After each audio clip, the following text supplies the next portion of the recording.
Money गुरु में आज हम बात कर रहे हैं कैसे तैयार करें आप फेस्टिवल पोर्टफोलियो जिसे खुशियों से भरे आपका ये पोर्टफोलियो और 10 फंड जो देंगे हर दिवाली पर बम्पर रिटर्न। हमारे साथ हर्षवर्धन रुंगटा है। हर्षवर्धन, फेस्टिवल पोर्टफोलियो में इक्विटी पार्ट का चलिए हमने ख्याल रख लिया, अब डेट पोर्टफोलियो अगर अब बनाना है, हाल ही में आरबीआई ने ब्याज दरें 4% घटाई, स्मॉल सेविंग स्कीम्स के रेट में थोड़ी बहुत कटौती हुई है, इसको देखते हुए डेट पोर्टफोलियो में कैसे चुनाव करना चाहिए, किन बातों का ध्यान रखें?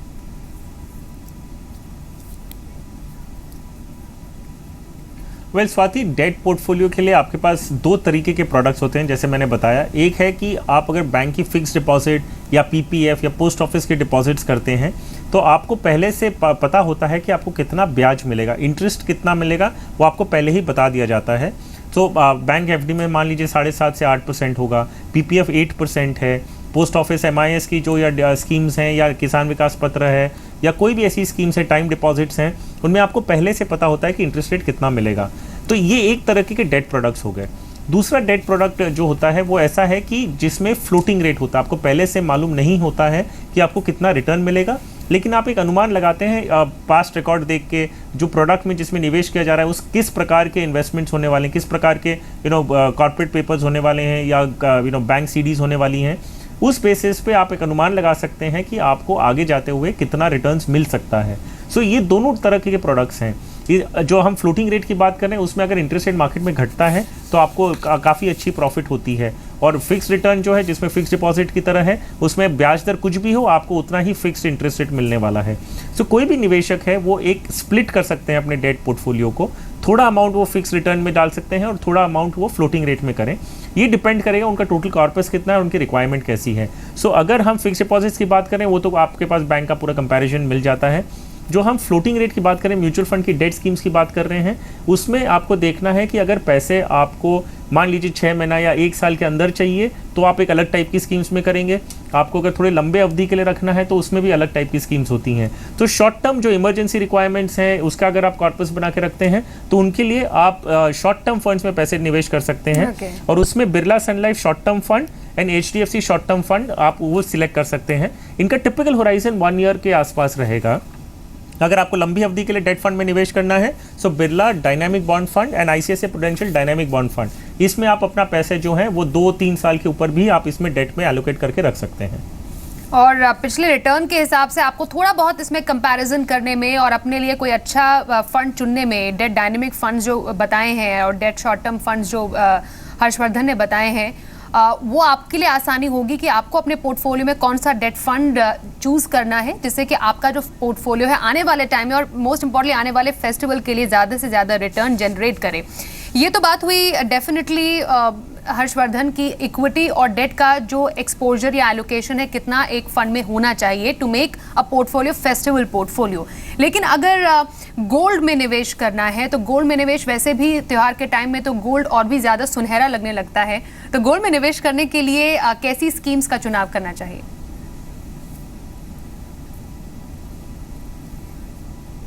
स्वाति, हम बात करें फेस्टिव पोर्टफोलियो की तो ये ज़रूरी है हम फेस्टिव पोर्टफोलियो कैसे बनाएं। फेस्टिव पोर्टफोलियो में ज़रूरी है कि आपका जो निवेश हो वो शुभ तरीके से आपको फ़ायदा दे।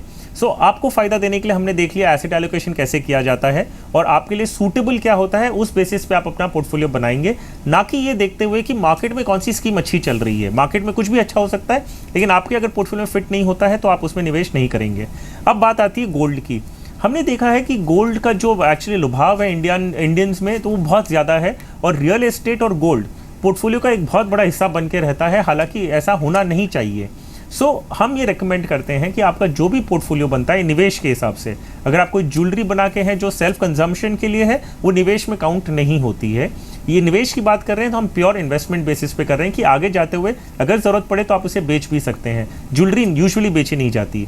सो जो निवेश का जो हिस्सा होता है जो प्रेशियस मेटल्स में या गोल्ड में जाना चाहिए वो 10% आसपास होना चाहिए, उससे ज़्यादा करना नहीं चाहिए क्योंकि वो इन्फ्लेशन को सिर्फ बीट करता है। वेल्थ क्रिएशन में ये एक्चुअली लॉन्ग टर्म में देखा जाए तो वेल्थ क्रिएट नहीं किए जाती है। अब गोल्ड ओनरशिप आप 2 तरीके से कर सकते हैं। एक है ऑब्वियसली जो आज तक का तरीका रहा है कि आप जाके गोल्ड एक फिजिकल कॉइन्स ले लें या बार्स ले लें, और दूसरा है कि आप गोल्ड ईटीएफ पेपर बेस पे आप गोल्ड खरीदें। So gold ETF taxation perspective के लिए बेटर है, आपके लिए स्टोरेज प्योरिटी का के जो ना चैलेंजेस होते हैं, वो आपको ETF एक बहुत ही कन्वीनियंट मेथड होता है और आपको ये डर भी नहीं होता कभी चोरी हो जाए, क्योंकि इलेक्ट्रॉनिक फॉर्म में है। सो गोल्ड ETF एक ऑप्शन है। अगर आप ETF भी नहीं खरीदना चाहते, गोल्ड फंड में निवेश करना चाहते हैं जो म्यूचुअल फंड के जरिए है, तो वो भी आपके पास ऑप्शन अवेलेबल है।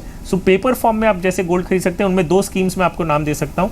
अगर आपको ETF में डायरेक्टली स्टॉक मार्केट से जाके डीमैट में नहीं लेना है, तो Birla Sun life gold fund है, उसमें आप एक म्यूचुअल फंड की तरह इन्वेस्ट कर सकते हैं और आपको उसका स्टेटमेंट मिल जाएगा।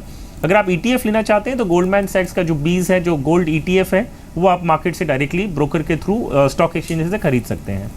और सरकार की तरफ से भी जो गोल्ड स्कीम्स लॉन्च की गई है, उसमें डेफिनेटली और भी ज़्यादा निवेश करने की सलाह देंगे निवेशकों को इस टाइम पर।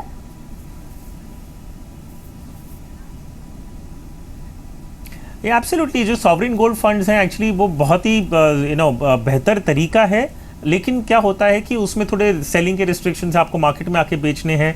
सो नेवरदलेस, अगर आप फिजिकल फॉर्म में गोल्ड नहीं लेना चाहते, आप कन्विंस्ड हैं अगर आपको पेपर फॉर्म में लेना है, तो सॉवरिन गोल्ड फंड्स एक बहुत ही अच्छा तरीका है जिसमें आप अपने पैसे लगा सकते हैं। तो जो IPO जिसे कहते हैं, या जो फ्रेश एप्लीकेशन, जो नया ट्रांच खुलता है, आप उसमें अप्लाई कर सकते हैं। या तो ये सॉवरिन गोल्ड फंड्स BSE जैसी एक्सचेंजेस पे लिस्टेड भी हैं, तो आप वहाँ भी उसको जाके खरीद सकते हैं। आपको जो गोल्ड का फ़ायदा है, जो अप्रिसिएशन है, वो आपको मिलेगा ही, प्लस सरकार आपको एक ब्याज भी बोल के आपको in addition to whatever appreciation वो भी आपको मिलता है। सो अगर आप समझ सकते हैं, डीमैट में ले सकते हैं, तो डेफिनेटली आप सॉवरिन गोल्ड फंड को कंसिडर कर सकते हैं।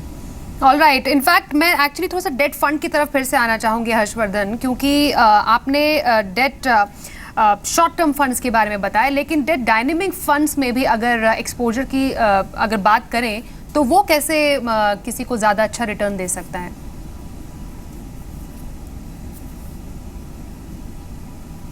वेल स्वाति, एक्चुअली डेट जो सेगमेंट है वो बहुत ही इंटरेस्टिंग है, बहुत ही वास्ट है।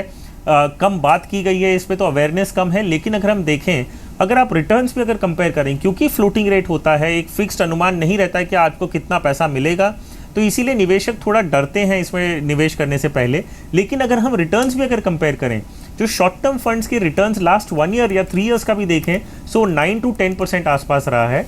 जाकि फिक्स्ड डिपॉजिट आप देखते हैं कि आपको 7.5-8% से ज़्यादा नहीं मिलता है।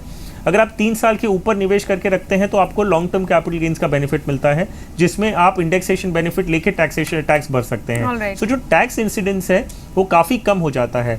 अब डायनेमिक बॉन्ड फंड की जो हम बात कर रहे हैं, डायनेमिक बॉन्ड फंड का नेचर ऐसा है कि इंटरेस्ट रेट जो मार्केट में, उसके बेसिस पे वो अपना ड्यूरेशन और जो मेच्योरिटी है वो पेपर का चेंज करते हैं। सो इसके बेसिस पे थोड़ा फायदा उठा सकते हैं।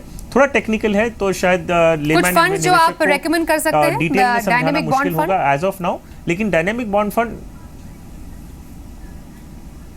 या Birla dynamic bond fund and ICICI prudential का डायनेमिक बॉन्ड फंड, ये 2 अच्छी फंड्स हैं जो इस कैटेगरी में परफॉर्म करते हैं, और आप इसमें अपना पैसा निवेश करने की सोच सकते हैं, जो medium to long term debt investment के लिए है।